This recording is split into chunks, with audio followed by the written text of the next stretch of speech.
नमस्कार। आज हम इस क्लास में बहुपद के अगले भाग 2 को पढ़ने जा रहे हैं। हमने अपनी पिछली कक्षा में बहुपद के मानक रूप और बहुपदों के वर्गीकरण के साथ ही बहुपदों के शून्यकों के ज्यामितीय अर्थ को समझ लिया था। अब हम इस क्लास में बहुपद के शून्यकों और गुणांकों में संबंध को जानेंगे और बहुपदों के लिए विभाजन एल्गोरिथम को सीखेंगे। आइए शुरू करते हैं। यदि हमारे पास कोई द्विघात बहुपद ax square plus bx plus c इस प्रकार है, जहां a जो है 0 के बराबर नहीं है, कि शून्यक अल्फा और बीटा हों, तो शून्यकों का योग जो है वह इस प्रकार होता है alpha plus beta is equal to minus b upon a, जहाँ पे b क्या है, x का गुणांक है, और a क्या है, x स्क्वायर का गुणांक है। इसी प्रकार शून्यकों का गुणनफल जो है वह c अपॉन a होता है, जहाँ पर c हमारा अचर पद है और a जो है वह x स्क्वायर का गुणांक है। यह किस तरीके से निकला, जरा देख लेते हैं। अगर अल्फा और बीटा किसी बहुपद के शून्यक हैं, तो x minus alpha into x minus beta 0 के बराबर होना चाहिए। तो अब हम इन दोनों का गुणा करके देखते हैं।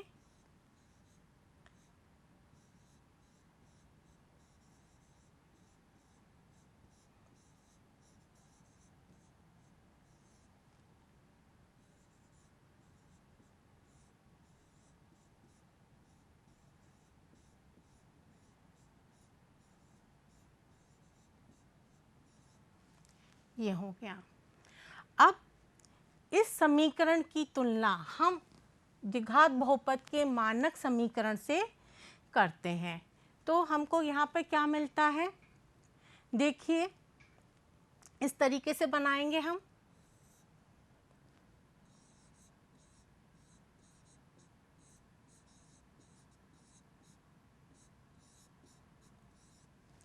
दोनों तरफ इसमें हम सब, यहाँ पे क्या है, एक्स स्क्वायर के आगे कुछ नहीं है यानी कि 1 है। यहाँ पर एक्स स्क्वायर के आगे हमारे पास a लिखा हुआ है। इस a से हम इस पूरे समीकरण में भाग दे देते हैं, तो देखिए हमें क्या प्राप्त होता है भाग देने पर, x square plus b upon a into x plus c upon a is equal to 0। अब हम इनकी तुलना करते हैं, तो देखिए एक्स स्क्वायर लिखा है, हाँ ये एक्स स्क्वायर है, यह पद समान है। इसके साथ ही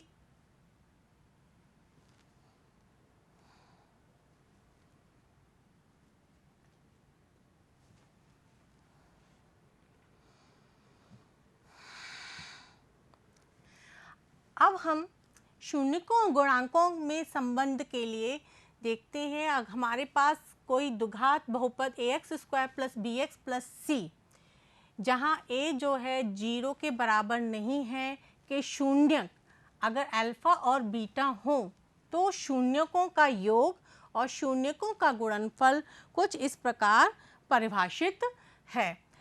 इसको हम स्वयं निकाल कर देखते हैं।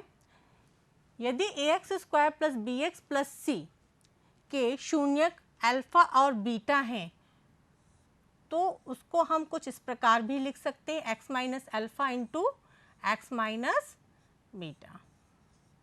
इन दोनों का हम आपस में जब गुणा करते हैं, तो देखिए हमको क्या प्राप्त होता है,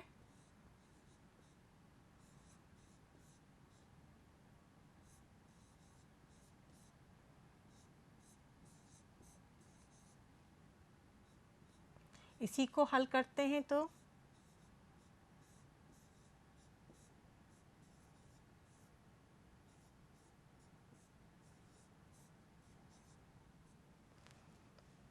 यह। अब हमें इसकी तुलना इस व्यापक समीकरण से करनी है, व्यापक समीकरण से तुलना करनी है। तो व्यापक समीकरण को भी हम इस रूप में लेकर के आते हैं। यह रहा हमारा व्यापक समीकरण ax² plus bx plus c। अब हम इसमें a से हर पद में भाग दे दें तो हमें क्या प्राप्त होगा?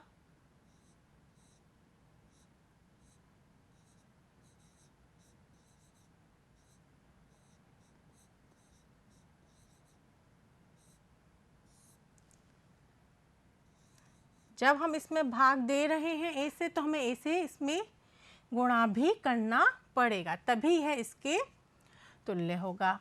अब अगर हमें ये इसके शून्यक हैं तो यह इसके 0 के बराबर होगा। ठीक इसी प्रकार अगर हमें इसके शून्यक निकालने हैं तो हमें इसको भी 0 के बराबर लिखना पड़ेगा। तो देखिए ये हमें क्या प्राप्त हो रहा है यहाँ से,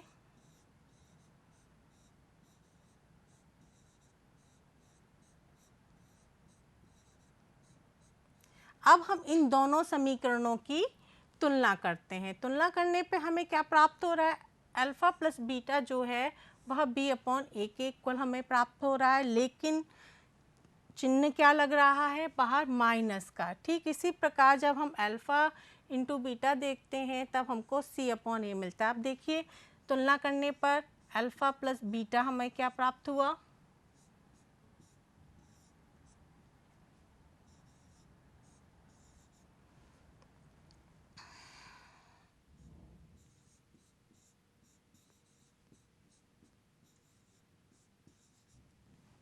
ठीक इसी प्रकार अल्फ़ा इंटू बीटा हमको क्या प्राप्त हो रहा है तुलना करने पर?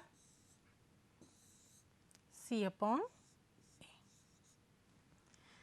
हमने तुलना किस आधार पर की है? देखिए x² का गुणांक यहाँ 1 है, यहाँ पर भी 1 है। x का गुणांक यहाँ पे अल्फ़ा प्लस बीटा है और यहाँ पे x का गुणांक b/a है, लेकिन यहाँ अल्फ़ा प्लस बीटा के साथ किसका चिन्ह लगा हुआ है? माइनस का चिन्ह। फिर इसी प्रकार अल्फ़ा बीटा जब हम लेते हैं तो यह अचर पद है, यहाँ पर अचर पद हमारे पास क्या आ रहा है? c/a। तो यह हमको प्राप्त हुआ। तो हम यहाँ से देख सकते हैं शून्यकों का योग जो है वह x का गुणांक बटे x² का गुणांक और उसके आगे माइनस का चिन्ह, यानी कि माइनस b/a रहेगा। शून्यकों का गुणनफल जो होता है वह हमारे अचर पद बटे x² का गुणांक अर्थात c/a रहेगा। अब हमने एक प्रश्न लिया x² माइनस 2x माइनस 8, इसके हमें शून्यक ज्ञात करने हैं और शून्यकों तथा गुणांकों के बीच के संबंध को भी की सत्यता को भी जांच करनी है। तो सबसे पहले हम क्या करेंगे? हमारा प्रश्न क्या है? बहुपद क्या है यहाँ पे? px बराबर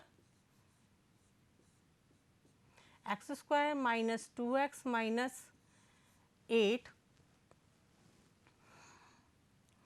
इसके गुणनखंड करते हैं। गुणनखंड हम अपनी पिछली क्लास 9th में सीख ही चुके थे, तो हमारे इसके गुणनखंड क्या आएंगे? देखिए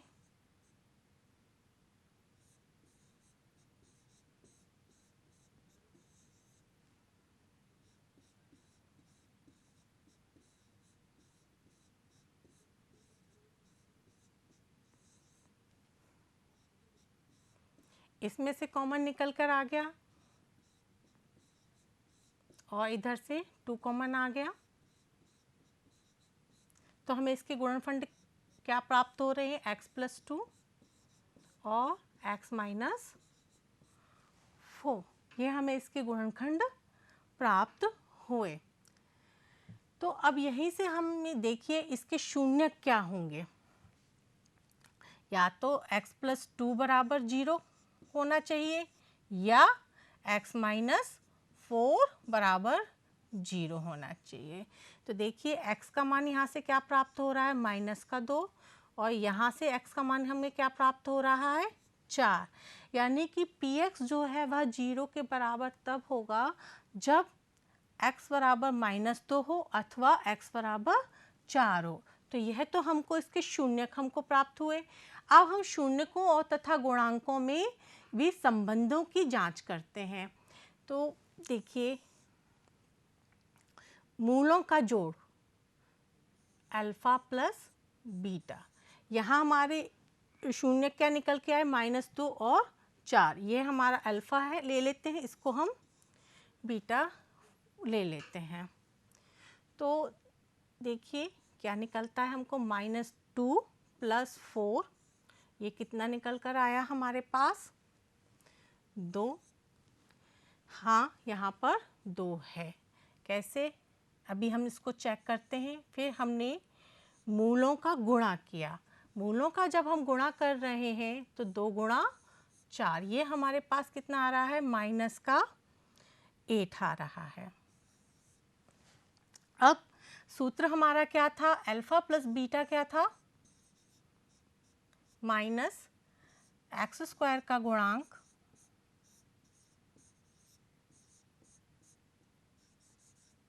बटे x का गुणांक।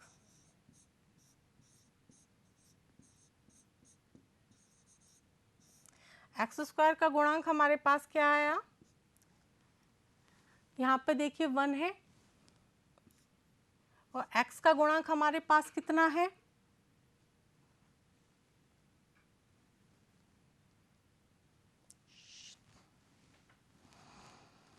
सॉरी,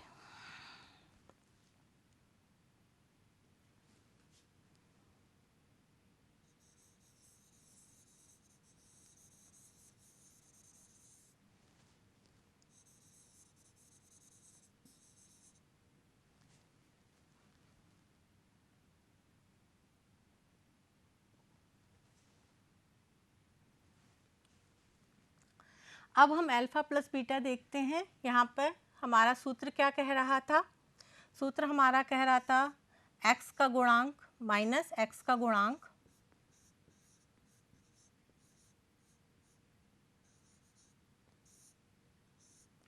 बटे में x² का गुणांक। हमारे पास x का गुणांक कितना है यहाँ पर, 1 कि -2, x का गुणांक हमारे पास क्या आ रहा है, -2, और x² का गुणांक यहाँ पर क्या है, 1, और माइनस ये हमारे पास क्या आ गए, 2। तो अल्फ़ा प्लस बीटा हमें कितना मिल रहा है, 2 सूत्र के हिसाब से। तो यहाँ पर भी शून्यकों के साथ हमने जब लेकर के देखा तो शून्यकों और गुणांकों के बीच के संबंध के हिसाब से यह हमको एक शर्त सही प्राप्त हुई। अब हम लेते हैं अल्फ़ा बीटा, यानी कि सूत्र क्या कहता है, अचर पद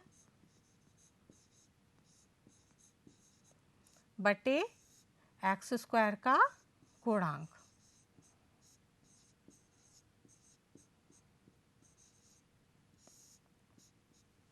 अचर पद हमारे पास क्या है, -8 है, और x² का गुणांक 1 है, कितना निकल कर आ रहा है, -8। यहाँ पर भी -8 है। अतः शून्यकों तथा गुणांकों के बीच के संबंध की सत्यता की हमने जांच की, जो कि हमको सही मिला। अब एक द्विघात बहुपद ज्ञात कीजिए जिसके शून्यकों का योग 1/4 तथा गुणनफल -1 है। यह आप लोग स्वयं हल करेंगे। अब हम आते हैं बहुपदों के लिए विभाजन एल्गोरिथम पर। विभाजन एल्गोरिथम को समझने से पहले हम एक सवाल करते हैं। हमारे पास क्या है प्रश्न, 2x² + 3x + 1 को x + 2 से हमें भाग देना है। देखिए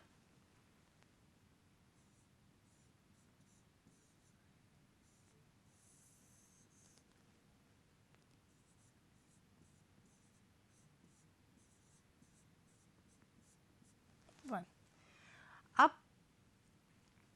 इसमें भाग दे रहे हैं। सबसे पहले 2x टाइम जाएगा तो हमको क्या प्राप्त हुआ, 2x²। जब हमने 2x का इसमें भी गुणा किया तो हमको क्या मिला, 4x। ये हम गुणा किस तरीके से कर रहे हैं जरा देख लेते हैं। 2x² 4x + 4x हमको कैसे प्राप्त हुआ, हमने क्या किया, 2x का गुणा हमने x + 2 में किया तो हमको 2x² + 4x प्राप्त हुआ।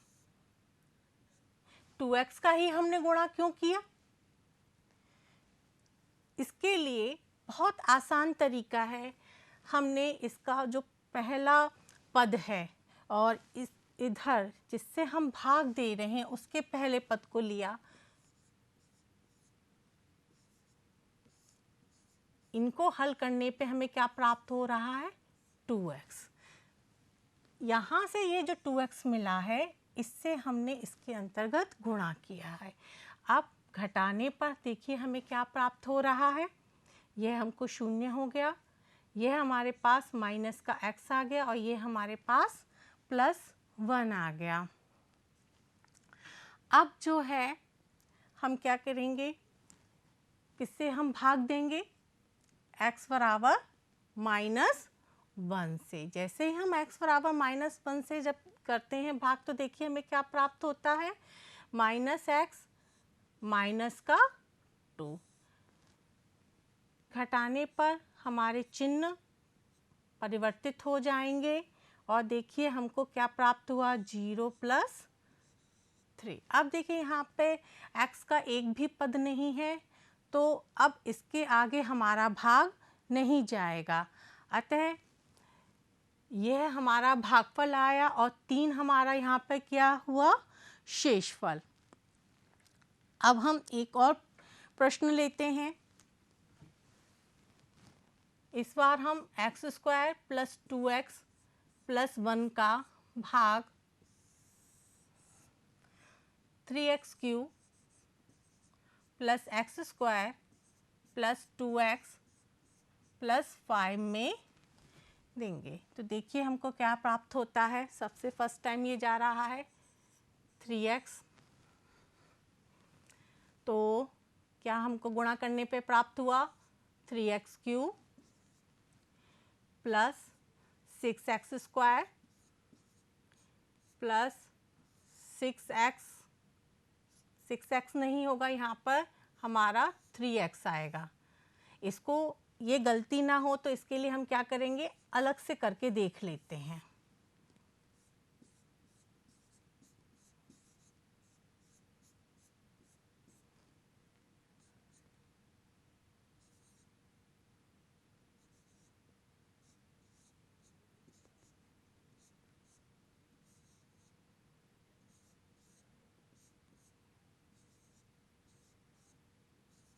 ये हमको प्राप्त हो गया। घटाने पर देखिए चिन्ह परिवर्तित हो रहे हैं। हमको क्या मिला, -5x² और ये हमारे पास आ गया माइनस का x, इधर से हमने +5 ले लिया। अब यहाँ पर देखिए हम -5 से अब डिवाइड जाएगा हमारा, तो -5 से जब इसमें हम गुणा करेंगे तो माइनस का 5x² -10x और माइनस का 5। फिर से घटाकर देखते हैं, हमें देखिए क्या प्राप्त हो रहा है। ये हमारे कैंसिल हो गए। यह हमको यहाँ पर क्या मिल गया, 9x और ये हमारे पास कितना आ गया, 10। अब देखिए यहाँ पर भागफल हमको क्या मिल रहा है, 3x - 5 और हमको शेषफल क्या प्राप्त हो रहा है, 9x + 10। अब हमने इसके आगे भाग क्यों नहीं दिया? पहले तो हमने कहा था x नहीं आ रहा है शेषफल में, इस बार तो x आ रहा है। हमने इसलिए भाग नहीं दिया क्योंकि यहाँ पर घात कितनी है जिससे हम भाग दे रहे हैं, 2, और जिसमें हम भाग दे रहे हैं अब वहाँ पे घात कितनी है, 1, जो कि इससे कम है, अतः अब इसके आगे हमारा भाग नहीं जाएगा। अब यहाँ से हमको क्या निष्कर्ष प्राप्त होता है, देखते हैं।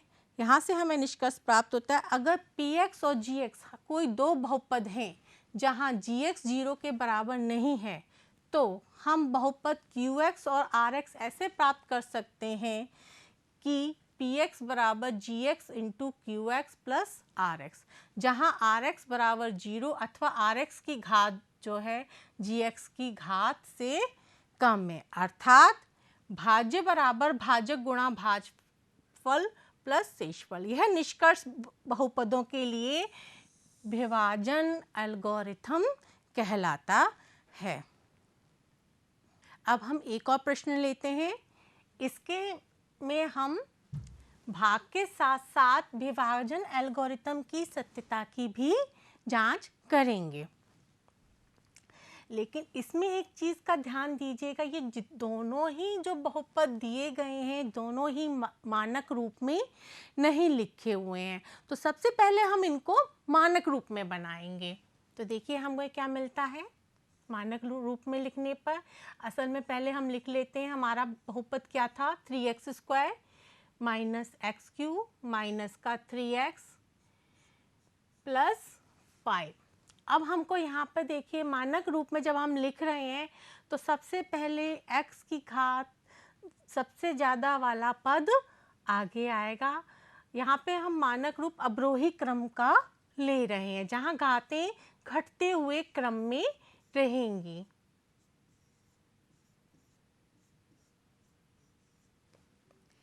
अब इसके बाद देखिए साथ में 1 माइनस x² हमें क्या प्राप्त हुआ, -x² प्लस 1। हमने दोनों ही पदों को उनके मानक रूप में यहाँ पर लिख लिया है। अब हम इनका भाग देंगे। देखिए हम भाग किस प्रकार देंगे, अब तक आप लोग देख ही चुके हैं, एक बार और अभ्यास कर लीजिए।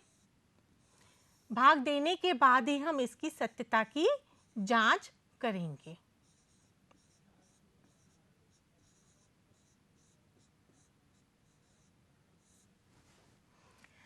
अब सबसे पहले यह पद भाग जाएगा, किससे जाएगा, x से जाएगा। हम आपको पिछले प्रश्नों में बता ही चुके हैं ये किस प्रकार हम ज्ञात करते हैं। यहाँ पर भाग देने पे हमें क्या प्राप्त हुआ, -x³ और जब हम गुणा कर रहे हैं -x³ प्लस x प्राप्त होगा। लेकिन x को हम कहाँ लिखेंगे, x के नीचे। यही इसका की पॉइंट है, बहुत ही महत्वपूर्ण बिंदु है। अगर हम इस चीज़ को ध्यान रखें तो हमारे सवाल कभी गलत नहीं होंगे। क्यों, अगर हमने x को इधर लिख दें वैसे कोई फ़र्क नहीं पड़ेगा, लेकिन हमको जब गणना करेंगे तो हमको दिक्कत होगी। तो इसलिए कोशिश ये करिए, प्रयास यह करिए हमेशा समान घात वाले पदों को ही हम एक जोड़ें या घटाएं और उनको उसी क्रम में ही रखें। घटाने पर हमारे चिन्ह परिवर्तित हो जाएंगे। देखिए हमें क्या मिला, 3x² माइनस का 4x और यह हमने तारा ले लिया प्लस 5। अब हमने क्या किया, यहाँ पर किससे हमें करना होगा अब की बार गुणा, इसमें 3 से, लेकिन वह भी -3 से, तभी हमको मिलेगा। देखिए हम जब -3 से गुणा करेंगे तो ये हमारे पास क्या आ जाएगा, प्लस का 3x² और यह हमारे पास निकल करके क्या आ जाएगा, 1 से जब हम गुणा करेंगे तो यह आएगा हमारे पास -3। हमने यहाँ पर भी अचर पद को अचर पद के नीचे ही रखा है। अब घटाने पर देखिए क्या मिल रहा है, -4x प्लस का हमारे पास क्या आया, 8। यह हमारा भागफल हमको प्राप्त हुआ और यह हमारा यहाँ पर शेषफल है। अब सत्यता की हमको इसके जांच करनी है। तो इसके सत्यता की जांच करने के लिए देखिए हम पहले यह जो भागफल हमको प्राप्त हुआ है उसका गुणा करेंगे जिससे हम भाग देते हैं, -x² plus 1 into x minus 3 और साथ में हम शेषफल को जोड़ेंगे।